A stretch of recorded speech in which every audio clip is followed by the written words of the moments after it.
That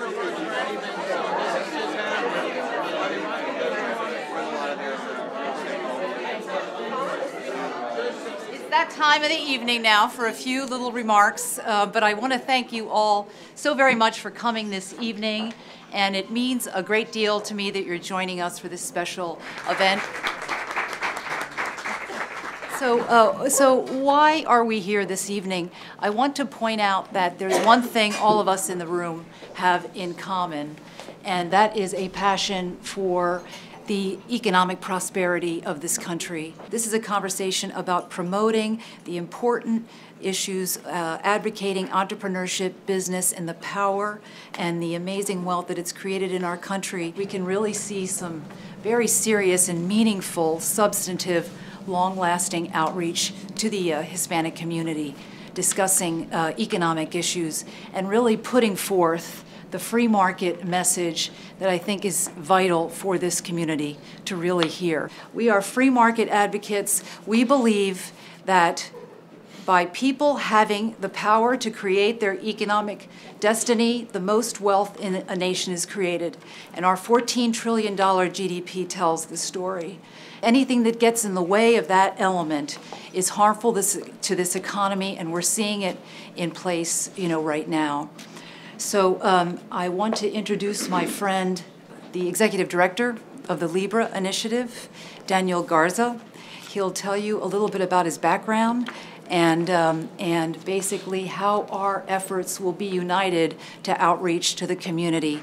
I'm in the process of developing the Juntos, the Latin Business Network.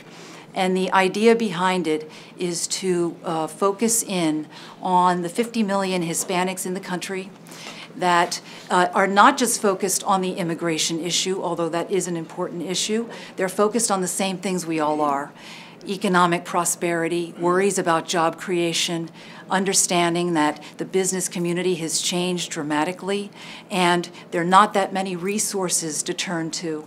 And given our histories, we also understand and have a healthy skepticism about authoritative elements. There are almost 3 million Hispanic-owned businesses. Over half are Latina-owned. My hope is to create this website that reaches out to the community, focusing on business issues and some policy ones, but really captivating the technical force that the Hispanic community has grabbed onto, not necessarily in the internet, but on mobile applications. They are the fastest growing group applying those elements here. So I'm the technical outreach. This is the man on the ground that will be building the policy group around the country, and it's a pleasure to introduce him this evening. Daniel Garza.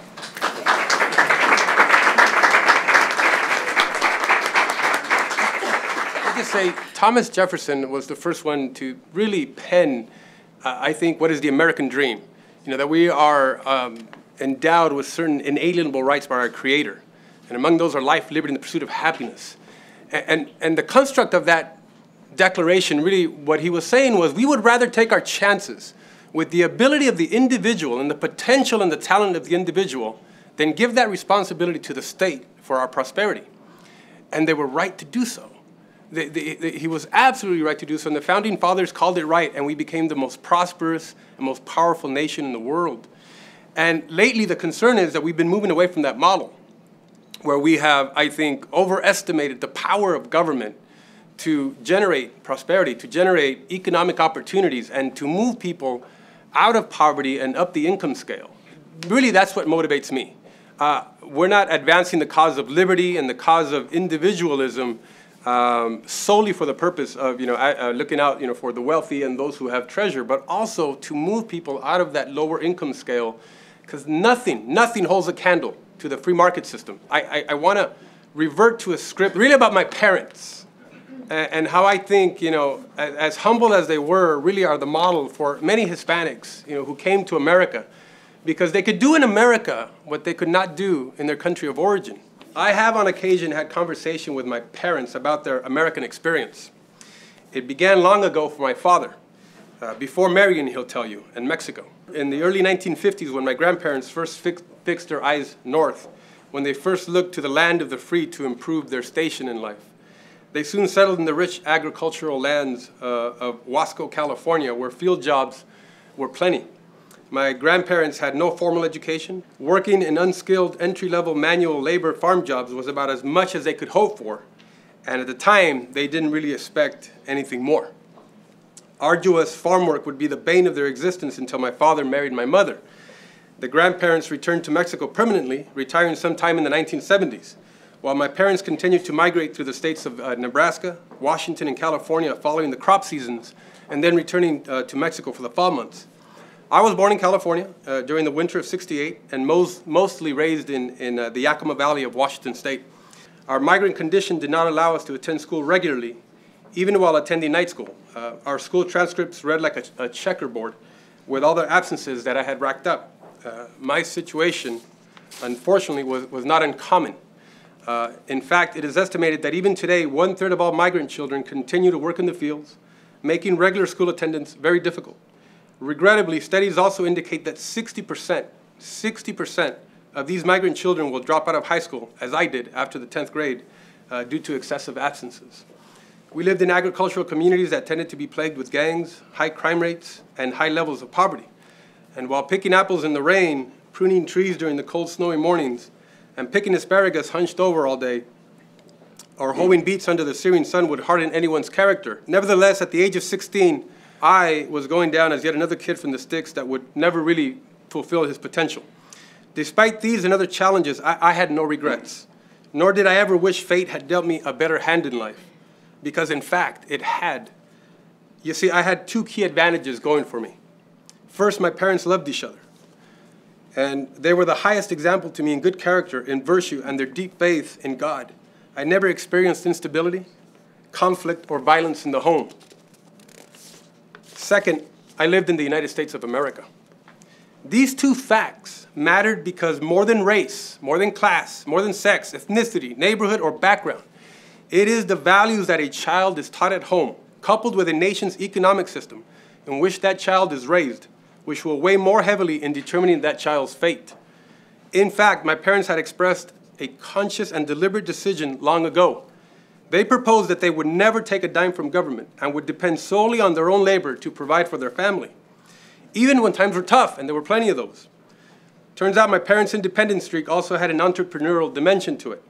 They had been saving their earnings for some time. And in 1983, risked it all to buy a 16-room hotel in the small town of Toppenish, Washington, where I did most of my growing up. That fateful decision allowed us to move up the income scale and become full-fledged members of the American middle class. In short order, we had left the agricultural fields for good, and only through my parents' foresight, hard work, and efforts to save and accumulate capital was I able to get back on track and go off to college. I became a police officer and then a city councilman. Years later, I had the privilege to work as associate director at the Office of Public Liaison at the White House, and also became a national television host for Univision. And although it's been an amazing ride, my achievements are not really the story. It's my parents' achievements, which persuaded me most. Entrepreneurship works. The free markets work.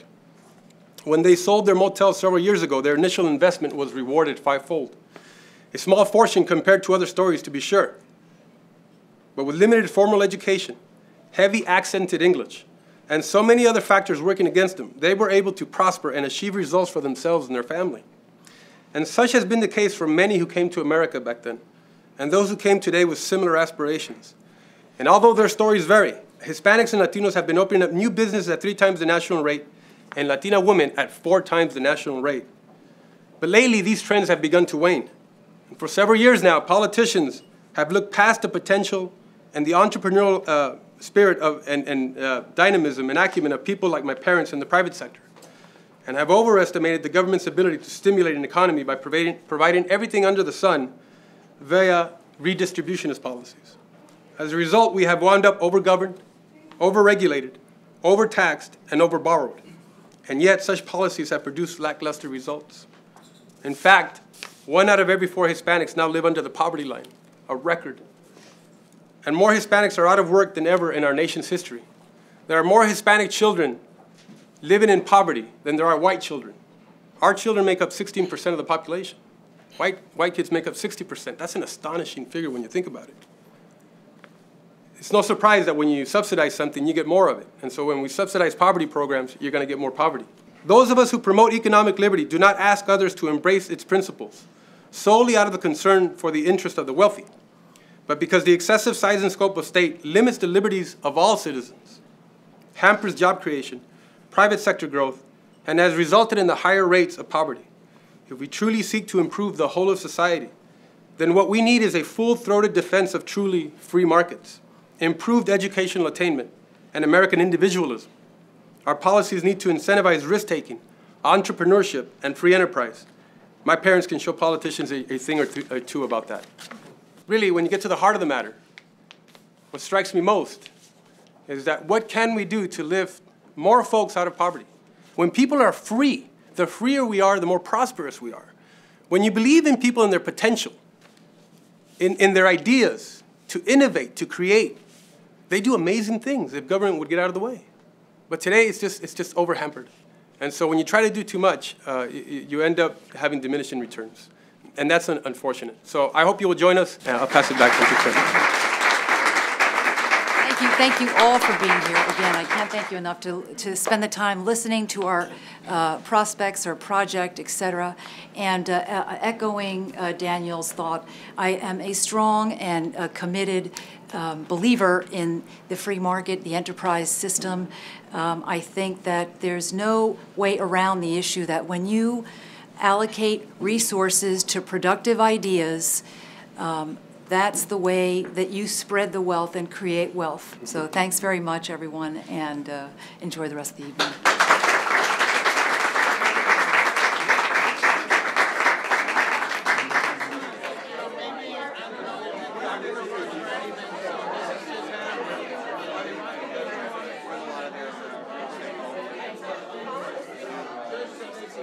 No.